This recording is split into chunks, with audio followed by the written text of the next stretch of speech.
देख रहे जी बिहार झारखंड में हूं आपके साथ अनुपमा झा। बिहार चुनाव में अब वामपंथ उग्रवाद के मुद्दे ने दस्तक दे दी है। जी हां, बीजेपी ने लेफ्ट के कंधे पर बंदूक रखकर आरजेडी और कांग्रेस पर निशाना साधा। बिहार बीजेपी प्रभारी भूपेंद्र यादव ने आशंका जताई कि महागठबंधन की सरकार बनने पर राज्य में वामपंथ उग्रवाद फैल जाएगा। लेफ्ट पार्टियों को तवज्जो देने पर उन्होंने आरजेडी और कांग्रेस से सवाल भी पूछे। इतना ही नहीं, भूपेंद्र यादव के बयान पर आरजेडी ने भी पलटवार किया। देखिए रिपोर्ट। पहले कश्मीरी आतंकी की एंट्री। बिहार में अगर सरकार आरजेडी की बनेगी तो कश्मीर से जिस आतंकवादी को हम सफाया कर रहे हो आकर बिहार की धरती पर पनाह ले लेगा। फिर जिन्ना का जिन निकला बाहर। क्या कांग्रेस पार्टी और गठबंधन आरजेडी जो महागठबंधन है, ये भी जिन्ना के साथ पूरी पार्टी पूरा बिहार का चुनाव जिन्ना के रास्ते पर होगा? अब वामपंथ उग्रवाद पर सियासत। आरजेडी के रास्ते उग्र वामपंथ अब बिहार में अपना पैर पसारना चाहता है। बिहार चुनाव में बुनियादी मुद्दों की जगह अब कट्टरवादी और हिंदुत्ववादी मुद्दों पर चुनाव लड़ने की तैयारी जोर पकड़ने लगी है।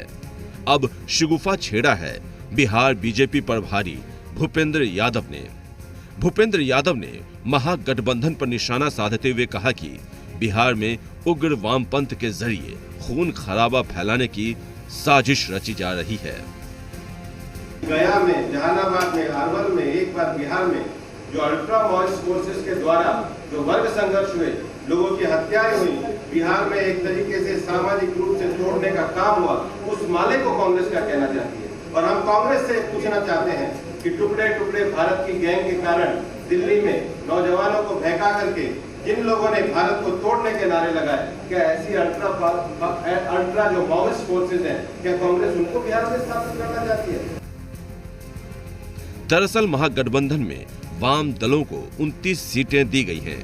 महागठबंधन की सरकार बनने पर वाम दलों की भी हिस्सेदारी होगी, जिसको लेकर भूपेंद्र यादव ने हिंसा की आशंका जताई है। भूपेंद्र यादव के बयान पर महागठबंधन के नेताओं ने पलटवार करते हुए कहा कि बीजेपी बुनियादी मुद्दों से जनता का ध्यान भटकाने की कोशिश में जुटी है। लगभग जहां भी इनकी सरकार है, जिस भी राज्य में इनकी गवर्नमेंट है, उस राज्य की स्थिति बद से बदतर है। आप उदाहरण के तौर पे यूपी को देख लीजिए। यूपी जल रहा है, हर दिन वहां पे कोई ना कोई नए नए कांड हो रहे हैं। लॉ एंड ऑर्डर की नाम की चीज ही वहां पे नहीं है। इस मामले में भूपेंद्र यादव जी क्या कहना चाहेंगे?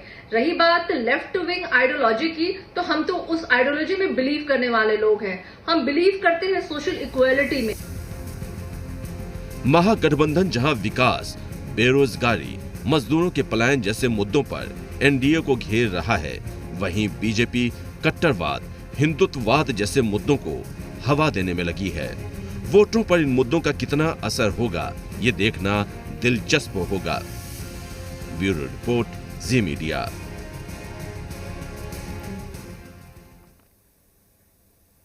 तो महागठबंधन की चुनावी सभाओं में उमड़ रही भीड़ दरअसल भूपेंद्र यादव के समर्थक हैं।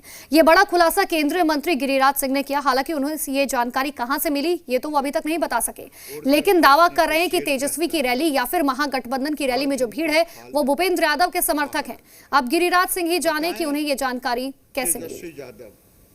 कांग्रेस नेता चिदम्बरम ने जो कहा है 300 की घोषणा पत्र में, जैसे भेड़िया खाल ओढ़ करके अपने, पता नहीं भीड़ तो आपके चैनल पर दिख रहा होगा। आरजेडी आज हाशिए पर खड़ी है और उसे पता नहीं है कि बिहार में आरजेडी की धरती खिसक चुका है। बिहार बीजेपी के राष्ट्रीय महामंत्री भूपेंद्र यादव जिस ढंग से पूरे बिहार में जिले जिले जाकर के मेहनत कर रहे हैं, भूपेंद्र यादव का इतना गांव में पकड़ है, बच्चा बच्चा भूपेंद्र यादव कर रहा है। बिहार विधानसभा चुनाव के लिए महागठबंधन ने शनिवार को अपना घोषणा पत्र जारी किया। इस घोषणा पत्र में घटक दल के वादों को भी शामिल किया गया, लेकिन अहम बातें जो की गई हैं वो है नौकरी की, महागठबंधन ने घोषणा पत्र में इस बात का वादा किया है कि सत्ता मिली तो कैबिनेट की पहली बैठक में 10 लाख स्थायी नौकरी देने का काम किया जाएगा। इतना ही नहीं, इस घोषणा पत्र में किसानों पर खासा ध्यान दिया गया। किसानों से इस बात का वादा किया गया कि सत्ता में आने पर उनके सारे कर्ज को माफ किया जाएगा। महागठबंधन का घोषणा पत्र जारी, 10 लाख नौकरी पर पहला हस्ताक्षर, मनरेगा में 200 दिन काम का वादा। महागठबंधन में शनिवार को साझा घोषणा पत्र जारी किया गया। तमाम घटक दलों ने एक साथ एक जगह मौजूद होकर बदलाव के संकल्प के साथ अलायंस का मैनिफेस्टो जारी किया और ऐलान किया कि सत्ता मिली तो पहली कैबिनेट में 10 लाख नौकरी देने के फैसले पर हस्ताक्षर होगा। कि जो भी छात्र छात्राएं या नियुक्ति के लिए आवेदन फॉर्म जो भरा करते हैं उसको हम लोग माफ़ करेंगे। तीसरी बात, परीक्षा केंद्र जाने के लिए जो किराया होगा वो हम देंगे। अभी जो स्थिति बनी हुई है उसको लेकर के हम लोग जो है कर्पूरी श्रम वीर सहायता केंद्र पूरे देश में हर जगह खोलेंगे। हम पे आरोप लगाए जाते हैं कि आई नॉट एक्सपीरियंस। हम एक्सपीरियंस नहीं थे तो आपने डिप्टी सीएम क्यों बनाया? हम तो लीडर ऑपोजिशन बने। लीडर ऑपोजिशन बनने के बाद या डिप्टी सीएम रहते हुए भी अगर हम काम गिनवा दें, जो सीआरएफ फंड होता है 200 करोड़ रुपए का, जब पथ निर्माण विभाग हमारे पास था उसको मैंने 1000 करोड़ रुपए कराया। वादा सिर्फ इतना ही नहीं, रोजगार के अलावा किसानों पर भी महागठबंधन ने ध्यान दिया है। कौन कौन से वादे किए हैं वो भी जान लीजिए। पहली कैबिनेट में 10 लाख युवाओं को नौकरी देंगे, किसानों का ऋण माफ करेंगे, राज्य के युवाओं को सभी सरकारी बहाली की परीक्षाओं के लिए आवेदन शुल्क मुक्त करने का भी वादा किया गया है। मनरेगा के तहत प्रति परिवार की बजाय प्रति व्यक्ति को काम का प्रावधान होगा। न्यूनतम वेतन की गारंटी और कार्य दिवस को 100 दिन से बढ़ाकर 200 दिन किया जाएगा। मनरेगा की तर्ज पर ही रोजगार योजना भी बनाई जाएगी। संविदा प्रथा को समाप्त कर नियोजित शिक्षकों को स्थायी करेंगे। समान काम समान वेतन की नीति पर अमल करेंगे। सभी विभागों में निजीकरण को समाप्त किया जाएगा। साथ ही स्थायी और नियमित नौकरी की व्यवस्था की जाएगी।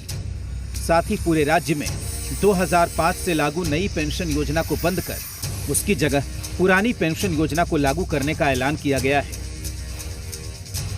जिस दिन हमारी सरकार बनेगी, पहले विधानसभा के सत्र में इन तीनों कृषि विरोधी काले कानूनों को खत्म करने का कानून पारित तेजस्वी जी के नेतृत्व में हमारी महागठबंधन की सरकार करेगी। कि लाखों की संख्या में आशा, आंगनबाड़ी, मिड डे मील, जीविका बहनें समूह की जो करोड़ों की संख्या में हैं, इन सवालों पर हमारे तेजस्वी जी ने भी कहा है और निश्चित तौर पर इन्हें न्यूनतम या सम्मानजनक मानदेय देने का काम किया जाएगा। महागठबंधन ने साझा घोषणा पत्र तो जारी कर दिया है। रोजगार के अलावा किसानों से कर्ज माफी का वादा भी किया गया है। अब इन वादों से जनता कितनी प्रभावित होती है, ये तो चुनाव परिणाम ही बताएंगे। Rupendra Srivastava, C media, Patna. तो बीजेपी बिहार की राजनीति में अनुच्छेद 370 का मुद्दा उठा रखी है। बीजेपी के प्रवक्ता शहनवाज हुसैन ने कहा कि कांग्रेस इस मसले पर अपना रुख साफ करे। साथ ही आरजेडी को भी इस मसले पर अपना रुख साफ करने के लिए कहा। यही शहनवाज हुसैन ने दावा किया कि इस बार भी बिहार में एनडीए की सरकार बनने जा रही है। बढ़ते हुए बिहार में बैक गियर लगाना चाहते हैं।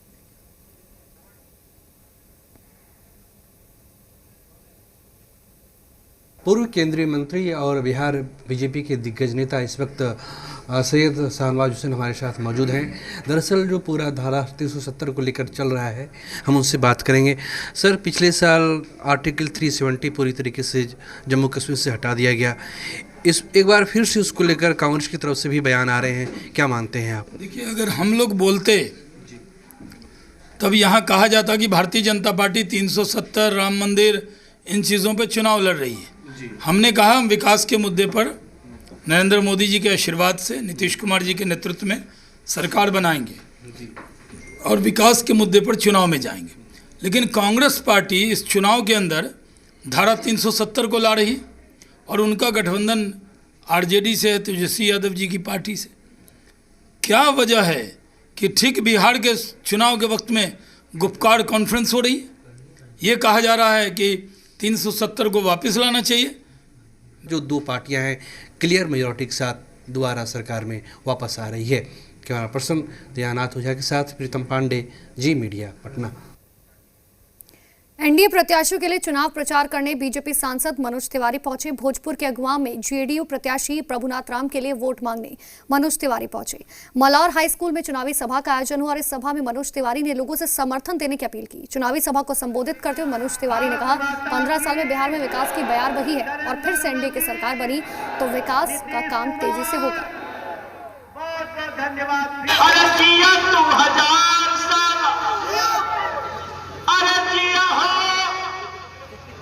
भैया जी अगिया वाला जिया 10,000 साला, अरे जिया 2,000, अरे फिर से प्रभुनाथ के फिर से तू जीता ये भैया भैया। अरे नरेंद्र मोदी नीतीश जी के साथ निभावा ये भैया, जे खून खराबा करे वो करा के हटावा ये भैया, अपने प्रभुनाथ पे आशीर्वाद बनावा ये भैया भैया। मधुबनी के लोखा विधानसभा सीट से जेडीयू प्रत्याशी लक्ष्मेश्वर राय ने पर्चा भरा। पर्चा भरने के बाद चुनावी सभा का आयोजन किया गया। इस चुनावी सभा में केंद्रीय मंत्री रविशंकर प्रसाद, बिहार के स्वास्थ्य मंत्री मंगल पांडे ने शिरकत की। चुनावी सभा को संबोधित करते हुए स्वास्थ्य मंत्री ने जेडीयू प्रत्याशी के लिए समर्थन मांगा, तो वहीं केंद्रीय मंत्री ने केंद्र और राज्य सरकार की तरफ से किए जा रहे विकास कार्यों को गिनवाया।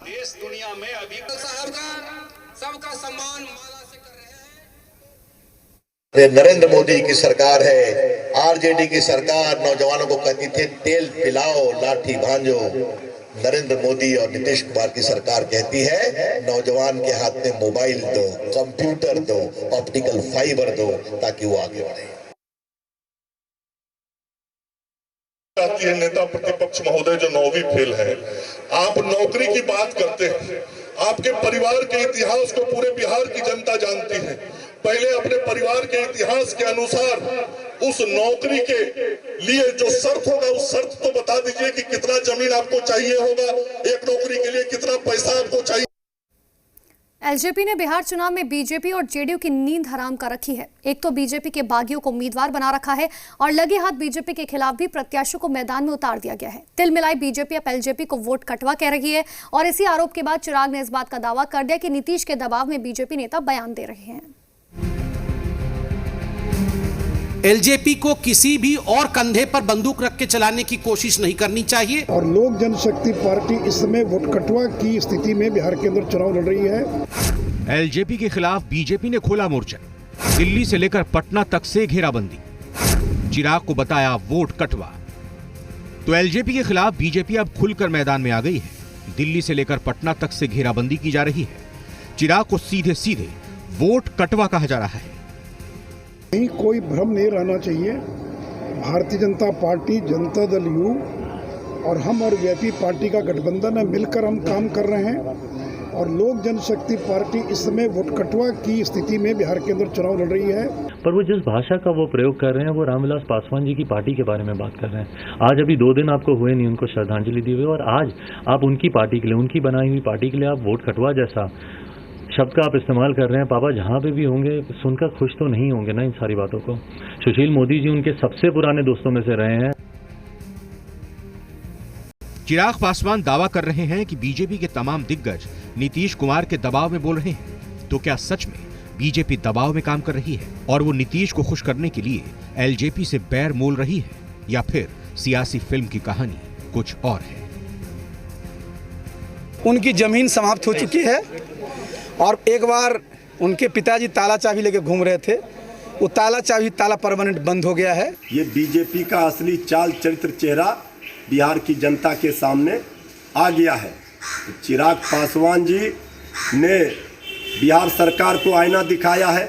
15 वर्षों में कोई काम नहीं हुआ। सरकार की नाकामी को, नकारेपन को उजागर किया। यही बात बीजेपी को जेडीयू को नागवार गुजर रही है। मैं तो सिर्फ ये जानना चाहता हूँ कि भारतीय जनता पार्टी के नेता चिराग पासवान को लेकर या एलजेपी को लेकर जो कुछ भी कह रहे हैं, ये एक फिक्स्ड है, ये मैच फिक्सिंग टाइप की चीज है। ये सभी लोग नीतीश कुमार से छुटकारा चाहते। एलजेपी ने जिस स्टैंड को पकड़ कर रखा है उससे बीजेपी और जेडीयू परेशान है।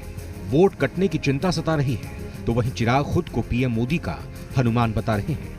दोनों बात उलझी हुई है। अब ये समझ में नहीं आ रहा है कि इस सियासी खेल के पीछे की कहानी किसके लिए और क्यों लिखी जा रही है। ब्यूरो रिपोर्ट, जी मीडिया। तो वहीं कांग्रेस ने अपने सभी प्रत्याशियों के नाम का ऐलान कर दिया है। नॉमिनेशन भी चल रहे हैं, लेकिन अभी तक सीटों को लेकर जारी कलह ठंडी नहीं हुई। कांग्रेस के नेता ऋषि मिश्रा ने प्रदेश अध्यक्ष पर कई गंभीर आरोप लगाए। आरोप टिकट बेचने तक का लगाया गया और इसके बाद अब प्रदेश अध्यक्ष मदन मोहन झा ने इस मसले पर जवाब दिया। मदन मोहन झा ने कहा कि ऋषि मिश्रा को टिकट नहीं मिला, इसलिए उनको कष्ट हुआ होगा, तभी वो ऐसे बयान दे रहे हैं।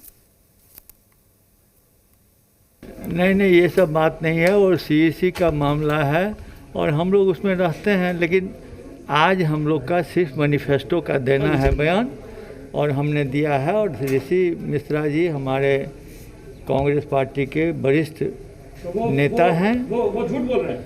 नहीं, झूठ कहाँ बोल रहे हैं, हम ये कह रहे हैं जो टिकट नहीं मिलने से कुछ उनको कष्ट हुआ होगा, दुख हुआ होगा। नामांकन रद्द होने के बाद दिल पर क्या गुजरती है, ये कोई गोपालगंज के निर्दलीय प्रत्याशी से पूछे। दरअसल बरौली विधानसभा सीट से अनिल कुमार उर्फ व्यास वे पर्चा भर रहे थे, लेकिन उनका पर्चा खारिज हो गया और इसी बात की जानकारी जैसे अनिल कुमार को मिली वो फूट फूट कर रोने लगे। आरोप ये लगाया गया कि बीजेपी प्रत्याशी ने उसका पर्चा खारिज करवाया।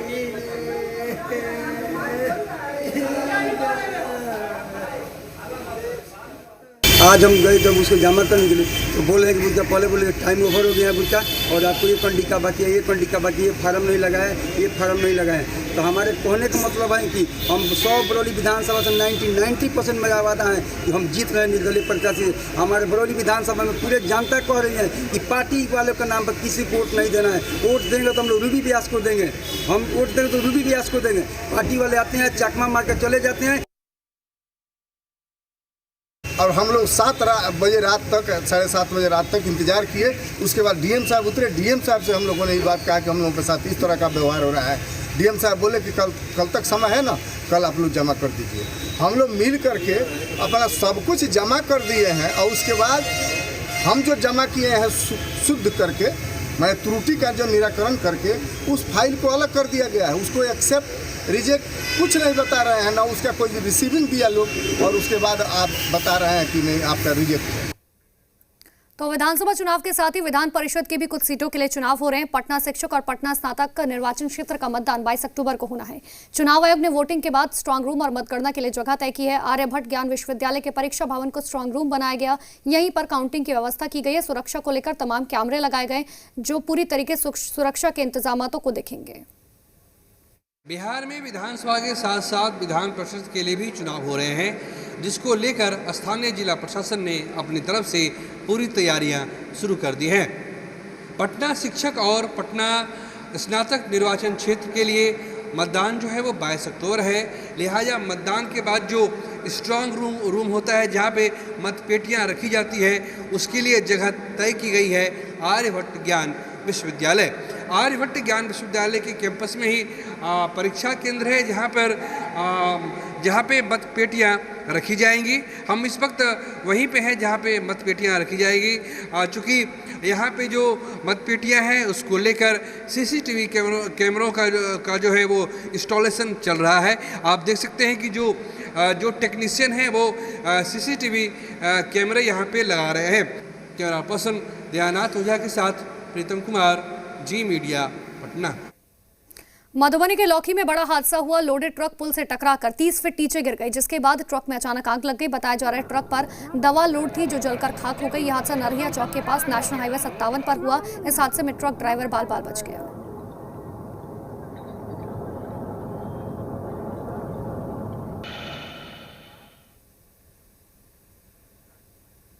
और इसी के साथ फिलहाल खबरों में इतना ही। देखते रहिए जी बिहार झारखंड। नमस्कार।